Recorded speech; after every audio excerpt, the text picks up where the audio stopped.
What is going on, everybody? PHX here. Thank you for stopping by, and in today's video we are going to be going over a pure firepower build using the Maxwell gear set. So I've already did a build video on the Maxwell's gear set. I thoroughly enjoy it. I just think it's a lot of fun to use, but that build video is kind of null at this point because it did use Mage's Rage, and it was speccing into a hybrid of anomaly power and into firepower. So with this one is just strictly firepower just because of the bonuses that were applied, and this should allow for a better use of the actual gear set. So let's go ahead and get right into it.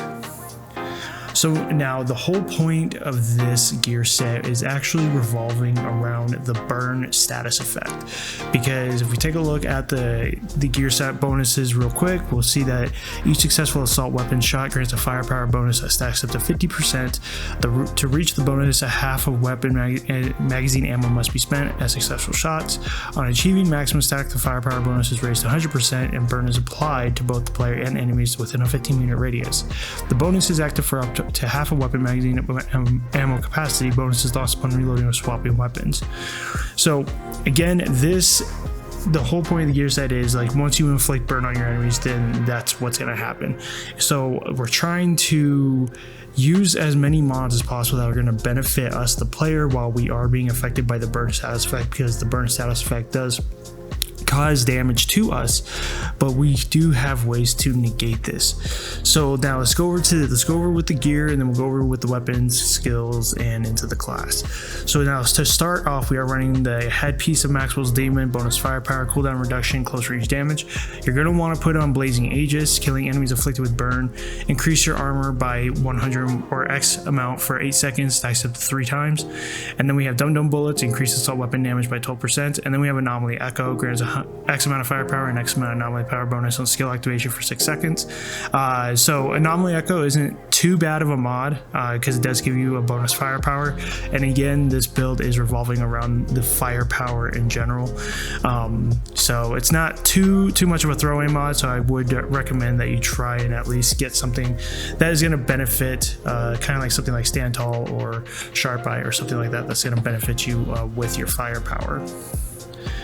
Next, we do have the Armor of Maxwell's Demon, bonus firepower, cooldown reduction, close range damage. We do have instant reload, personal space, and then we have Stare into the Barrel as our third mod. So boost your firepower by X amount for each enemy in close range, stacks up to 4 times. So again, focusing more on the firepower rather than anything else, because as you can tell, our firepower is 1.1 million, our anomaly power is only 324, because we're not running anything that's going to affect this really.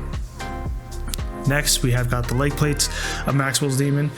We have bonus firepower, cooldown reduction, and close range damage. Twice as hot. Whenever a skill is used, inflict an extra 30% of your anomaly power as damage to all enemies afflicted with the burn. So this would come in handy, especially when you are proccing the burn on yourself with the gear set. So whenever a skill is used, so if you pop like Bubble, or if you use Time Rift or something like that, or Instant, or Hunt the Prey, you'll inflict 30% of your anomaly power as damage to all enemies afflicted with burn. And then we have Bloodlust, critical shots increase your firepower by X amount. It stacks up 3 times and deteriorates every 5 seconds. Bloodlust is not too much of a powerful mod, so it would be beneficial to get something like Sharp Eye maybe for Bloodlust, but again, and then getting twice as hot maybe into the third mod. But for the third mod, we are doing Vaccinated, receive 20% less damage when afflicted by burn, toxic, or bleed. This is what causes the build, or causes you, the player, to mitigate as much damage as possible from the mobs or even from the bosses, because when you are afflicted by burn, you'll take a lot less damage. So keep that in mind. Vaccinated is actually a very good mod for this specific type of build.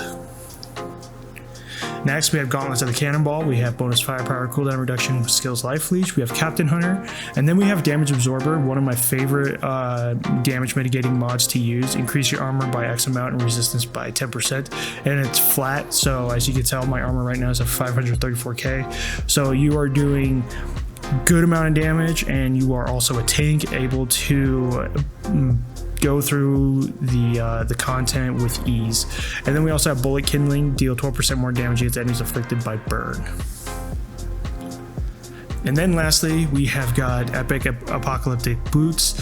I definitely would rather try for something different because this did roll with long range damage. I'd rather have close range damage to get that buff.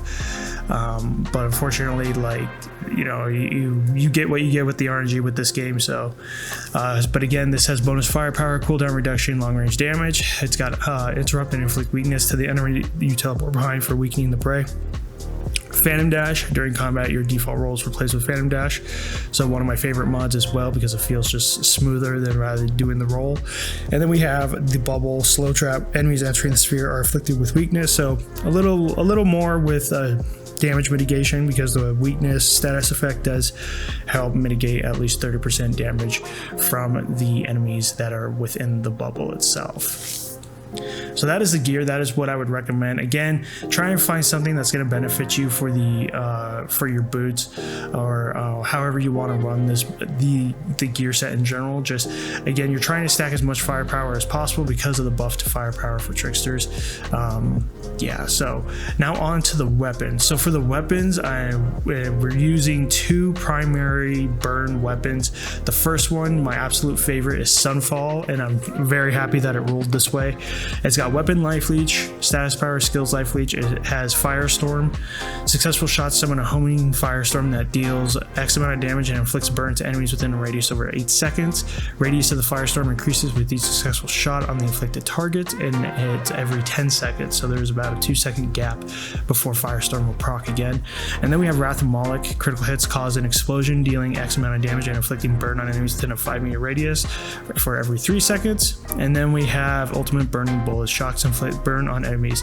Now you don't have to run Wrath of Moloch. I'm only running Wrath of Moloch because it does, when you are doing the critical hits, it does, when you have those big groups of mobs, the explosion does do a significant amount of damage to them along with firestorm. So you're really using the weapon mods to your advantage here. You could run Dark Sacrifice if you wanted to, if you feel comfortable using it, to get that little extra more firepower as possible, but you don't have to. So would recommend running Wrath of Moloch.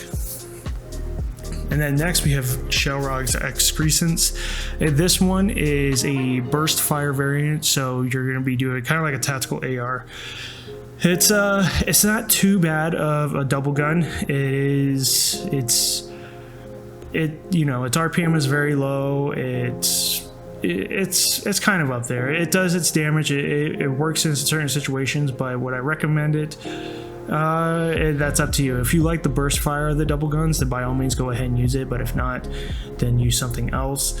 But with this rolls with crit damage, status power, and the skills life leech. This one rolled with ultimate burning bullets, mandatory. Then I rolled Dark Sacrifice onto it, and then this one also rolled Firestorm as well. So just two very good burn inflicting type weapons that I would recommend that you try and farm for, because this is going to help the build tremendously and allow you to do just a significant amount of damage, as you saw from the gameplay footage beforehand. So those are your weapons, that is your gear, that is your build. And now let's go on to the skills. So for the skills, we are using Twisted Rounds. As you can tell, the firepower is very low. That is because we're not running a lot of anomaly power. So, but you're just really speccing into the firepower for this build.